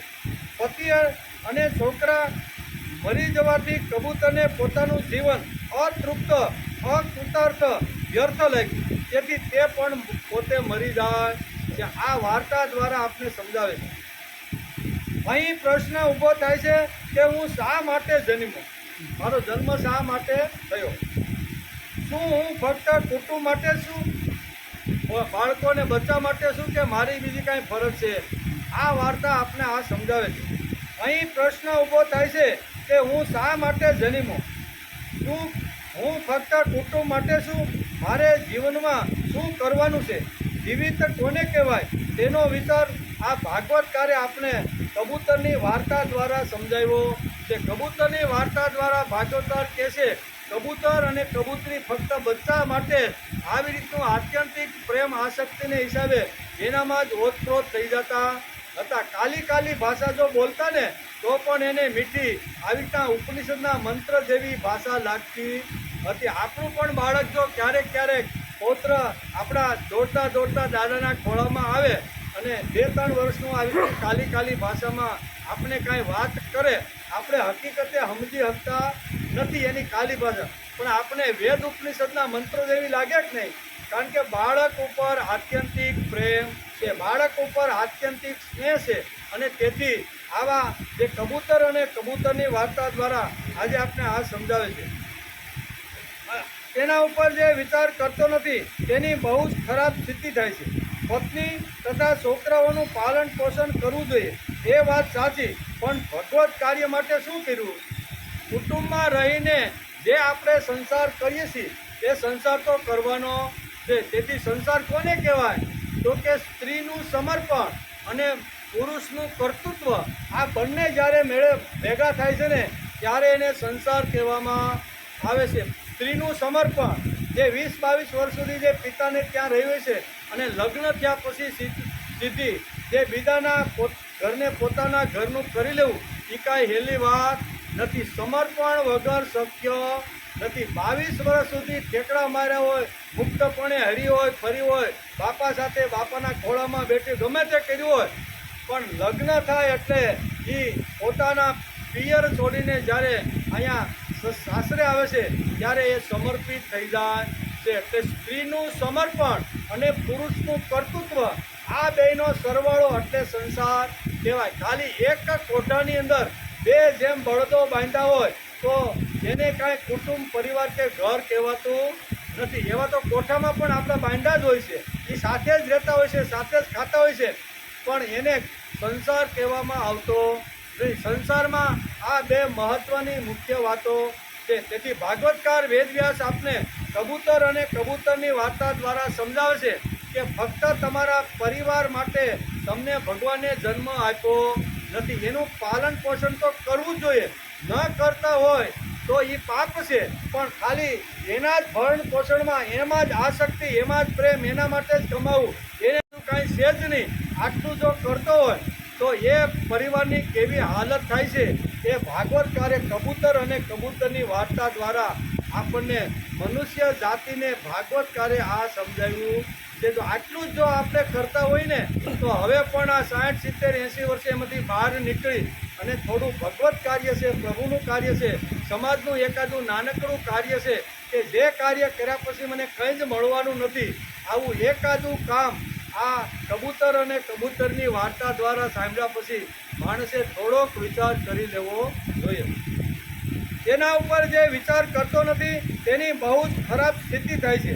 પત્ની તથા છોકરાઓનું પાલન પોષણ કરવું જોઈએ, એ વાત સાચી, પણ ભગવત કાર્ય માટે પણ થોડોક પ્રયત્ન કરવો જોઈએ. બધી જે શક્તિઓ છે એ ફક્ત પરિવાર માટે, બાળકો માટે, એને ઉછેરવા માટે, તો એમાંથી માણસે બહાર નીકળવાનો પ્રયત્ન કરવો જોઈએ. યાવદ વિત્તો પાર્જન શક્ત, આપણે ઘણીવાર કહીએ ને કે આ બધું શંકરાચાર્ય જેવા મહાપુરુષ ઘણા વર્ષો પહેલાં બધું લખીને ગયા છે. ફક્ત માનવ જીવન જે મળ્યું છે ફક્ત ઘરના બાળકો કે પત્નીને ઉછેરવા માટે કે કમાઈને એના હાથમાં આપવા માટે એટલું પૂરતું નથી. એના કરતાં પણ વિશેષ ઘણું બધું કામ કરવાનું છે.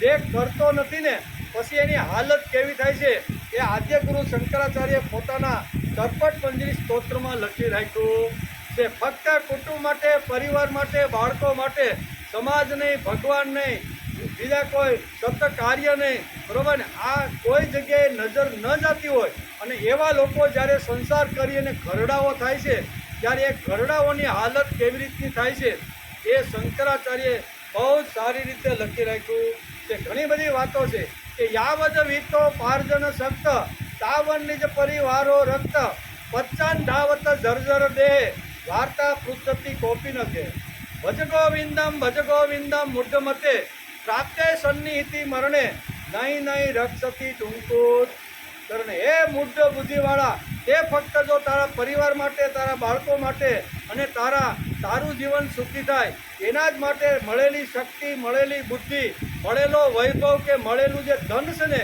એ ફક્ત જો એના માટે તે વાપર્યું હોય છે ને ભાઈ, તો કબૂતર અને કબૂતરીની હાલત જેવી થઈને એવી હાલત તારી થવાની છે. તને એમ હતું કે અમારો ગૃહસ્થાશ્રમ ખૂબ ફૂલો ફાયલો છે, છોકરા મોટા થશે, છોકરા કમાશે અને પછી અમે વૃદ્ધાવસ્થાની અંદર આ ભાડામાં બેસી અને અમે બે આનંદ કિલોલ કરશું. આવું જે સપનું રાખીને બેઠા હતા કબૂતરી અને કબૂતરી, જેણે અત્યાર સુધી કાંઈ ભગવત કાર્યમાં, સમાજ કાર્યમાં આવી રીતના કોઈ જગ્યાએ ધ્યાન આપ્યું નહીં. એટલે વચ્ચેથી ભગવાને એને આવી રીતના શું કહેવાય શિકારીની જાળની અંદર ફસાવી અને આ કામ કરી લીધું. એટલે માણસનું મૃત્યુ ક્યારે આવીને માણસની ગળચી પકડે છે એ માણસ નક્કી કરી શકતો નથી. મનમાં ઘણી આશા હોય, આકાંક્ષા હોય, ઘણું બધું આપણે લઈને બેઠા હોય કે 50 વર્ષ સુધી મન મૂકીને મારે ધન કમાવી લેવું છે, મારે વેપાર કરી લેવો છે, મારે નોકરી કે ખેતી કરવી છે, અને પછી 51 થાય ને વન, અને પછી મારે વનમાં જઈને ભગવાનનું ભજન કરવાનું છે. ખબર છે ભાઈ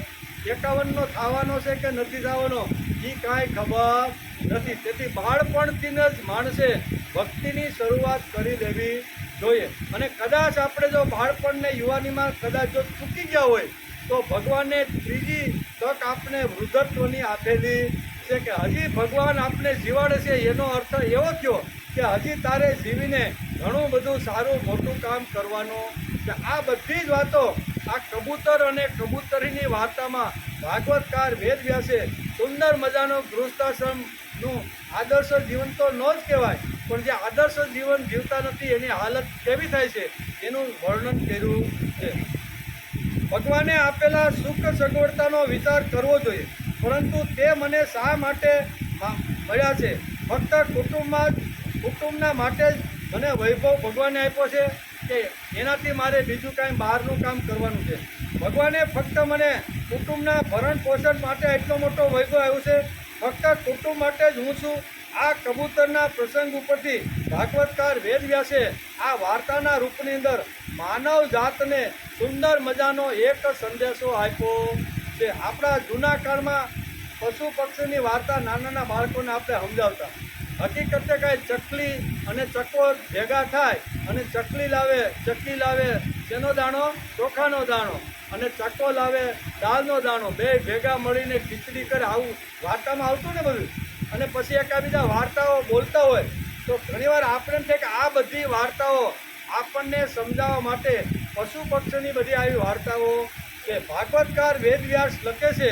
અને અહીંયા અવધૂત કહે છે કે આવી રીતના કબૂતર અને કબૂતરની વાર્તા દ્વારા મને સમજાયું કે કોઈ પણ પરિવારની અંદર જેની સાથે હું રહું છું એની સાથે એટલો આત્યંતિક પ્રેમની અંદર ડૂબી ન જાઉં કે એ ગયા પછી મારે પણ મરવાનો સમય આવે. આટલો પ્રેમ કરવાનો અહીંયા ભાગવતકાર કહે છે કે એટલા ડૂબી ન જાઓ, બરાબર. થોડોક ભગવાન માટે, ભગવત કાર્ય માટે, થોડાક સમાજના સારા ઉત્કર્ષ માટે આ થોડોક પ્રેમનો ભાગ થોડોક રાખવો જોઈએ. બધો જ ભાગ જો બચાવો અને પત્નીને ઉછેરોમાં જો કરી દઈએ તો અહીંયા અદ્ભુત કહેશે કે જે હાલત અહીંયા કબૂતર અને કબૂતરની થઈ છે એ જ સંસારીની હાલત થાય છે. આ મેં અહીંયા આ રીતનું પક્ષી પાસેથી પ્રથમ ગુણ લેવાની શરૂઆતમાં આ વાર્તા આપને કરે છે. પત્ની છોકરાઓ પાસેથી હૂંફ મળે છે પણ તેમના નાદમાં પડીને માણસ ભગવાન અને ભગવાનના કામને જ ભૂલી જાય છે. શું છે? ભૂલવાનો નથી. ભલે સંસાર કરવાનો, બાળકોને ઉછેરવાના, એને પણ સંસ્કાર આપીને મોટા કરવાના, એ આપણી જે ફરજમાં આવે એ તો કરવાનો છે, પણ એની સાથે સાથે ભગવાન ભૂલાવો જોઈએ નહીં. વેદ વ્યાસને આ કહેવાનું છે અને તેથી જ રાજા યદુને અત્યારે અહીંયા કોણ કહે છે? અવધૂત અત્યારે એને આ પ્રમાણે કહે છે, નાદમાં પડીને માણસ ભગવાન અને ભગવાનના કામને જ ભૂલી જાય છે. આ વાર્તા દ્વારા ભાગવતકાર વેદવ્યાસ આપને સમજાવે છે. ખરી રીતે સૌથી મોટી અને મહાન હૂંફ કોઈ હોય તો તે ભગવાનની જ હૂંફ છે, બરાબર ને? ભગવાનની મોટામાં મોટી હૂંફ છે, પણ માણસ તેને જ ભૂલી જાય છે. દ્રષ્ટાંત: એક સંન્યાસીને શેઠ મળવા આવ્યા. તેને સંન્યાસીને નમસ્કાર કર્યા. આ એક દ્રષ્ટાંત આપ્યો તો ખબર પડી જાય કે એક બહુ ખૂબ જ મોટા શેઠ હતા. ઘણી બધી ફેક્ટરીઓ હાલતી હતી.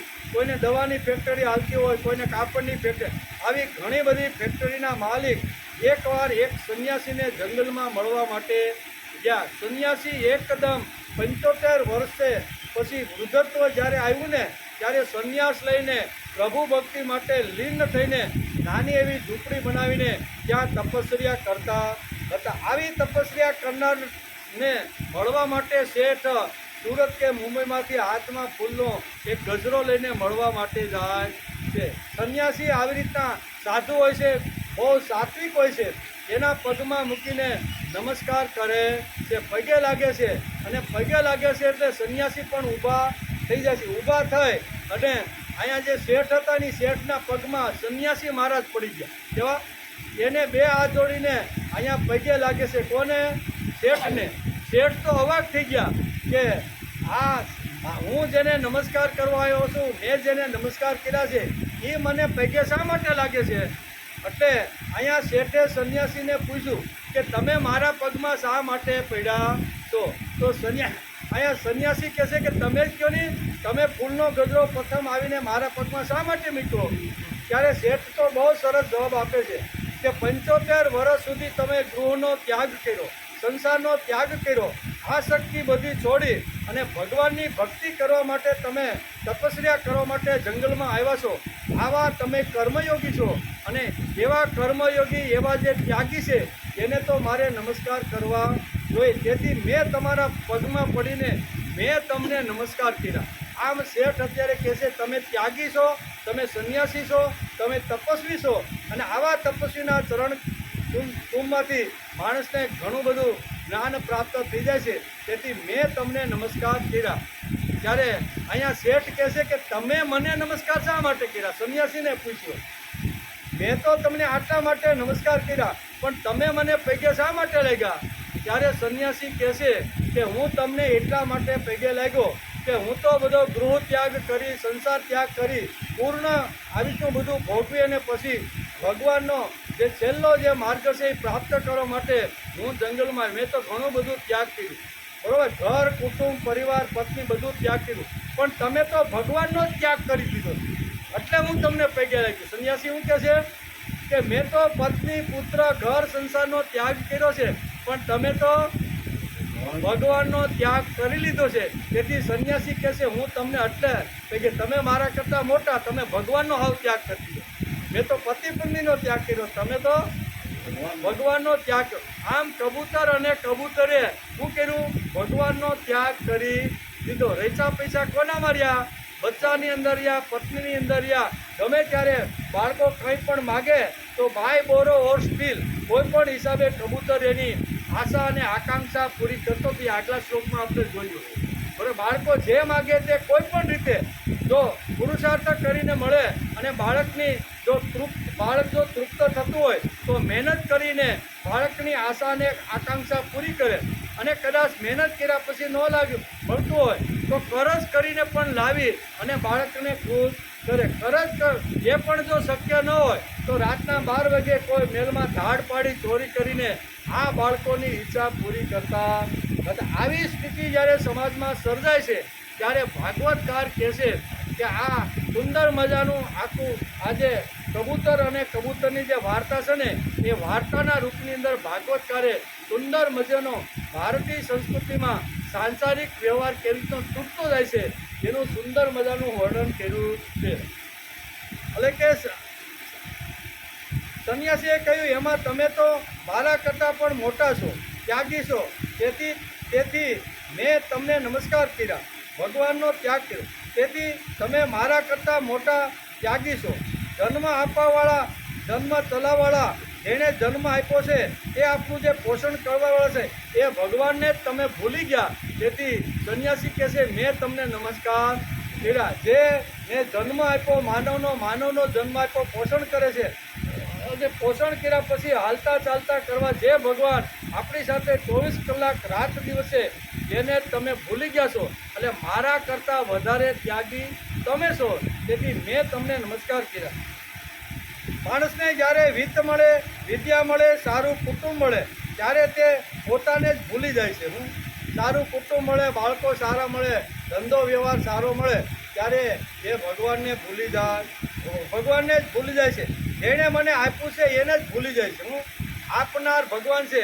પછી આ જન્મમાં હોય કે પૂર્વજન્મનું સારું કર્મ ભેગું લઈને આવ્યા હોય, બે રીતે માણસને વૈભવ ને ધન મળતો રહેલો છે. કારણ આ કાળમાં એને પુરુષાર્થ કર્યો હોય તો પણ કદાચ ભગવાન એને આપે, અને આ વર્ષે પુરુષાર્થ ન કરતો હોય અને મળી જતું હોય તો સમજવાનું કે પૂર્વજન્મનું કર્મ મારું એકદમ મજબૂત અને સારું કર્મ હતું, તેથી ભગવાનને આપ્યા વગર છૂટકો નથી. એટલે આ બધું મળે ત્યારે માણસ ભગવાનને જ ભૂલી જાય છે. પૈસા માટે અને કુટુંબ માટે જ મારું જીવન એમ તેને લાગે છે. આમ કબૂતરની વાર્તા દ્વારા આપણે ભાગવતકાર સમજાવે છે. સુંદર મજાની વાર્તા ભાગવતકારે કીધી છે.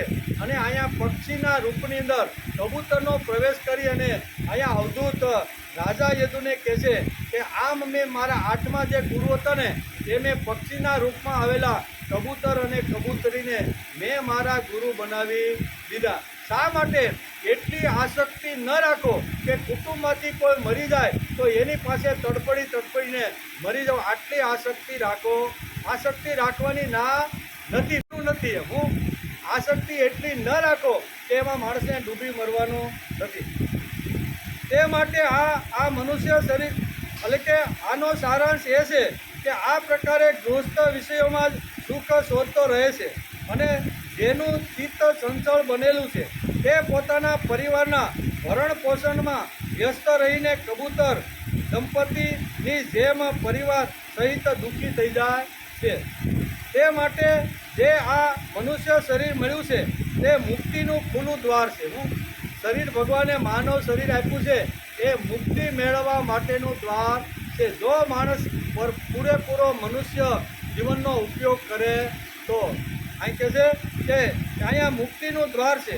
તેને પ્રાપ્ત કરીને જે મનુષ્ય આત્મકલ્યાણ માટે પ્રયત્ન કરતો નથી અને ઘર પરિવારમાં કબૂતર દંપતીની જેમ આસક્ત રહે છે, તે મનુષ્ય ઉન્નત પદને પ્રાપ્ત કરીને પણ પુનઃ નીચ પડેલો જ માનવો. તેઓ એ નીચ યોનિમાં જ પડવો માનો. શાસ્ત્રની ભાષામાં જે આરૂઢ ભૂત છે. આમ કરી અને વેદવ્યાસ અહીંયા આ 7મા અધ્યાયને નમસ્કાર કરે છે. ઇતિ શ્રીમદ ભાગવતે મહાપુરાણે પારમહંસ્યા સંહિતાયા એકાદશ સ્કંદે 7મો અધ્યાય સમાપ્ત. 11મા સ્કંદ અંતર્ગત 7મો અધ્યાય સમાપ્ત થયો. 7મા અધ્યાયની અંદર યદુ રાજાનો પ્રશ્ન છે કે તમે આટલા સમાધાની, તમે આટલા સુખી, તમે આટલા આનંદી કેમ છો? તમારા હાથમાં ન તો સંપત્તિ છે, તમારી પાસે તો ન પહેરવા પૂરતા કપડાં છે કે ન તમારા કમડાળમાં એટલું બધું અન્ન છે કે જે 8-10 દિવસ સુધી ચાલી શકે. આટલું તમારી પાસે ન હોવા છતાં તમે હરતા ફરતા આટલા બધા આનંદી કેમ છો? એ પ્રશ્ન જ્યારે યદુ રાજાએ જ્યારે અવધૂતને પૂછ્યો ત્યારે અવધૂતે કીધું કે મારા આનંદનું કારણ જે છે ને એ મેં 24 ગુરુ બનાવ્યા છે. એ 24 ગુરુ જે બનાવ્યા છે એ પ્રત્યેક ગુરુમાંથી મને કંઈક ને કંઈક માર્ગદર્શન, કંઈક ને કંઈક શિખામણ, કંઈક ને કંઈક જ્ઞાન મને તેની પાસેથી મળી ગયું છે. એ જ્ઞાન મેં આત્મસાત કરી અને જીવન જીવવાનો પ્રયત્ન કર્યો કે તેને લીધે હું આટલો બધો આનંદી છું. એમ કરી અને પૃથ્વી મારો પ્રથમ ગુરુ છે એમ કરીને પૃથ્વીથી પંચમા ભૂતમાં પૃથ્વીથી શરૂઆત કરી અને કબૂતર સુધી 8 પ્રકારના જે ગુરુઓ હતા અથવા જે સમાજમાં જે સંપર્કમાં આવ્યા અને જેની પાસેથી જે કાંઈ કલ્યાણકારી વાતો હતી એ બધી મેં ઉપાડી છે. એમ કરી અને આ અધ્યાયને આપણે આજે નમસ્કાર કર્યા. આવતીકાલે આપણે 8મો અધ્યાય, એમાં અવધૂત ઉપાખ્યાન. હવે અજગરથી માંડીને પિંગળા સુધીના 9 ગુરુનું વર્ણન. અત્યાર સુધીના કેટલા થયા? 8. 8 ને 9 કેટલા થાય? 17. અને પછીના આગળના અધ્યાયમાં કંઈક કહેવાના છે એ જોશું. પણ આવતીકાલે અજગરથી શરૂઆત કરવાના. અજગરથી માંડી અને 9 ગુરુઓ સુધીની કથા ભાગવતકારે આ 8મા અધ્યાયમાં લખી છે. એનો વિચાર આપણે આવતીકાલે, ટાઈમ પણ આપણો એકદમ વસુદેવ સુતં દેવ સંકતાનો